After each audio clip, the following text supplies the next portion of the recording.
and welcome back to the channel. Today I have my laptop here because we're about to go through a lot of information about how transport works in Harare. About a year ago, maybe 2 years at this point, I posted a video about how money works, and so today we're going to dive into transport. This is another real life topic that took me a pretty long while to gain a grasp on, but now I'm feeling pretty good, so I thought I would share what I have learned. Before we get into it, I just want to say by the time you're watching this, some of this information may have changed.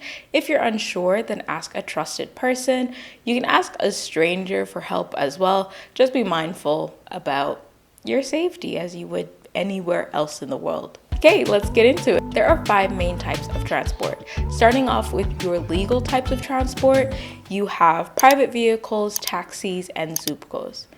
Taxis can be found all over town. You can also use apps like Vaya, Rida, or inDrive. I've heard good things about Vaya, but the one time I tried to use it, it didn't work, and so I've never actually used it. I have used inDrive a couple times. The one thing I'll say about it is it has fewer safety features than Uber, so you want to make sure that you're using a driver that has hundreds of reviews and high reviews, and especially be careful if you're traveling alone at night. That being said, I've not had any safety issues. I would just say be mindful. ZUPCOs are buses and minibuses that are managed by the government-owned Zimbabwean United Passenger Company, and you will also find these all over town. In my opinion, these are probably going to be your safest form of public transport. You can find them all over the city at official bus terminals, and they will also stop at designated bus stops on major roads. This type of transport is easily identifiable because they all have large ZUPCO stickers on their sides. Now moving swiftly onto illegal forms of transport. Again, you have private vehicles, Mshikashikas, and non-ZUPCO Kombis. Now you might be saying, how can private vehicles be illegal? Plus, you just said that they were legal. Your confusion is valid. What makes a private vehicle legal or illegal depends on the passengers that are inside the vehicle. Riding around with your family and friends in a private vehicle is legal, but hitchhiking and picking up hitchhikers is illegal. Mshikashikas are basically unregistered taxis. These are private citizens who drive around passengers full-time. How will you know the difference between a private car and a mshikashika? Good question. A private vehicle is someone who happens to be going in the same direction as you. Maybe you live in the same neighborhood or along the same major road, and so they offer to go with you in the same direction. A mshikashika, on the other hand, is like if a minibus was shaped as a Honda Fit. In both of these cases, however, you will be expected to pay, often the same amount that you would pay on a ZUPCO. And lastly, you have Non-ZUPCO Kombis. These are buses and minibuses that didn't join ZUPCO, but operate very similarly. The main difference about these buses and minibuses is that they are not allowed to stop at official bus terminals. And because they're not part of ZUPCO, they tend to feel less obligated to follow road safety and fare rules, so be careful there. When it comes time to pay for transport, you generally have 2 options: paying with USD cash or paying with ZiG cash. The past couple months, the conversion rate from USD to ZiG has been 1 to 20. If you have coins, it's 1 to 14. If you have the paper bill ZiG, it's 1 to 20, so that you can give them a 10 or you can give them 7 in coin. And these rates basically only apply in this context. If you go into the supermarket right now, it is roughly $1 is 14.7 ZiG. Every ride that I've ever taken has been charged in increments of 50 cents, depending on the distance. For ZUPCOs especially, distance plays a role in the total price that you end up paying, but for other forms of transport, this logic doesn't necessarily apply. I know there are certain routes where if you sit in the transport, you're paying $1. Even if you ask only to go 20 meters, 50 meters, 100 meters because you have something heavy to carry, you're paying $1. So all in all, it is best to ask the price before you enter the vehicle if you are not sure. 2 quick things before we move on to the next section. If you pay $1 for a trip that is 50 cents, you will receive back your change in ZiG. It is recommended that you spend this money as soon as possible, immediately on your next ride, just in case fares change. And number 2, it is always best to use small bills, a $1 or a $5 when you are paying for your rides. Change can be an issue, and this can become a very stressful situation. especially if you're in a rush going somewhere and you have to stand around sorting out change with your fellow riders. But if you do end up in a situation where you have a 10 or a 20, I would simply recommend telling the conductor before you enter the vehicle that, hey, I don't have change, do you have change? And if they say yes, now it is on them to find change. They might say no and just drive off. Either way, your peace is way more protected.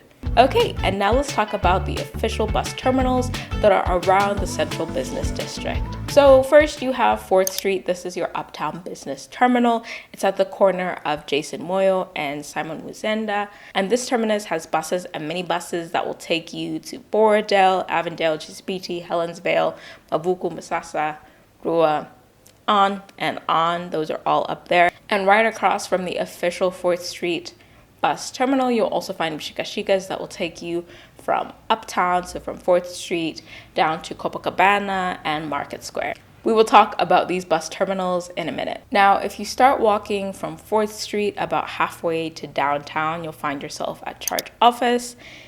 This terminus is next to the Central Police Station at corner Angwa Street and Robson Manyika. I just learned that on Google Maps, this is called Angwa Street Bus Terminal. I have never heard it called that though. But here you will find minibuses going to Braeside, Cranbourne, Queensdale, Sasa Park, etc. If you walk a little bit further down, closer to Joina City, you will find Resende, which is on Resende Street, sandwiched between Robert Mugabe Road and Bank Street.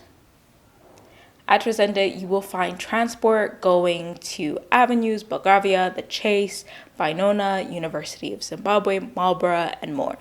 There are ZUPCOs on Resende Street proper and Mshikashikas on Mugabe Road. The last two official bus termini that you should know about are Copacabana and Market Square. So Copacabana is closer to downtown at Chinhoy Street and Speke Avenue. Never actually left from Copacabana before, but I have been dropped there on numerous occasions, and many minibuses will drop you anywhere along Chinhoy Street, and that qualifies as Copacabana. If you're going to a neighborhood that's not been mentioned so far, it's very possible that their buses leave from Copacabana. And all the way downtown, you have Market Square.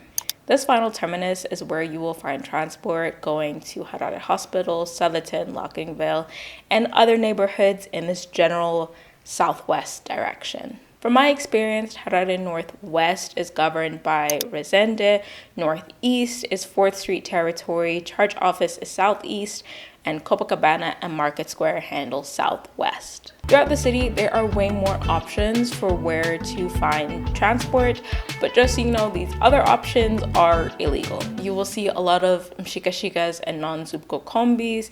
There is an organized chaos to this system. Here are a few notable, but remember, illegal terminals that are around the city. I already mentioned the Mshikashikas that are across from 4th Street that will take you from 4th Street to Copacabana and Market Square. You also have the Mshikashikas along Nelson Mandela Avenue, which will take you onto what's called on Google Maps A1, but in real life is 2nd Street Extension. You can be dropped in avenues all the way to Belgravia and possibly further. You'll need to ask. And then there are Mshikashikas along Leopold Takawira before you get to Construction House coming from the downtown side on Speke Avenue that will take you to Avondale. And then behind Construction House, you'll find Mshikashikas that will take you to Highland Park. Near Copacabana at the corner of Chinhoy Street and Nelson Mandela, you'll find transport that takes you to Borodale. And then further down Chinhoy Street by ZB Bank, you can get transport to neighborhoods along Lytton and Kambuzuma Road. This is not an extensive list of all the unofficial terminals or their neighborhood stops. And please note that because these are unofficial, they're not always safe, reliable, or even available. When it comes to safety in general, I would say as long as you're wise and mindful, you will be fine. Driving can be an extreme sport around the city, but if you want to get around town, then you really just need to make your peace with this. And as a woman, I would say the same rules apply as with any other city. Two last things on safety. Please always check both ways before you cross the road, even if it is a one-way, just to be sure that you are good to go. And then also, if you need change, you might actually have to ask for it. If you don't ask for it, you may not get it. So in conclusion, this was a blanket overview of how transport works around the city. If you have any questions, please let me know in the comments below. Bye!